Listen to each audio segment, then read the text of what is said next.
সেই গুহা গারে সুর, সেটা তো পাহাড়ের উপরে, অনেক উপরে, একটা পাহাড়ের অনেক উপরে সেই গুহা। এই পাহাড়ের নিচে আইসা মায়ার নবীকে নিয়ে গুহার মধ্যে অবস্থান করবে, একটু লুকাবে, আত্মগোপন করবে। কিন্তু গুহায় উঠতে গেলে পাহাড় বেয়ে বেয়ে উঠতে হয়। সেদিন তুমি আমার মায়ার নবীকে পাহাড় বাইতে দাও নাই রে। তুমি তো আমার রহমতের নবীকে নিজের পিঠে উঠাইছো, নিজের পিঠে উঠাইয়া নিজে পাহাড় বায়া বায়া সেই গুহায় গিয়া পৌঁছ।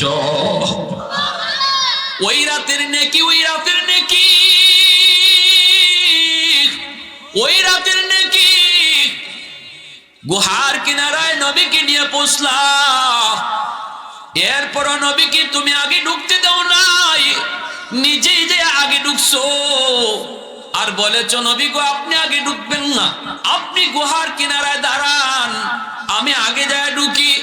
যদি ওই গুহার ভিতরে কোনো হিংস্র জীব জানোয়ার থাকে, আমি আবু বকরকে মেরে ফেলুক, খেয়ে ফেলুক, উম্মতের তেমন ক্ষতি হবে না।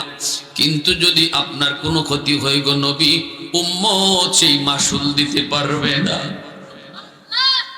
গোটা উম্মত হালাক হয়ে যাবে, গোটা উম্মত হালাক হয়ে যাবে যদি আপনার কোনো ক্ষতি হয়। আমি আগে ঢুকি, আপনি এই জায়গায় দাঁড়ান। আমার মায়ার নবীকে তুমি এই গুহার মুখে দাঁড় করা, নিচে যে আগে ঢুকছো, ঢুইকে সবগুলি গর্তের মুখ তুমি পাগড়ি সিরা সিরা, গর্তের মুখগুলা কাপড় দিয়ে তুমি ঢাকছো, বন্ধ করেছ। একটা গর্তের মুখ বন্ধ করার মতো কাপড় তোমার কাছে ছিল না।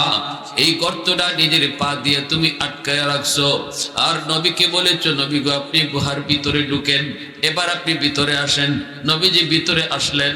এবার নবীকে বলতেছো ইয়া রাসূলুল্লাহ, বড় কষ্ট হয়েছে গো নবী, আপনি একটু বিশ্রাম নেন, আপনি একটু আমার উরুতে ঘুমান।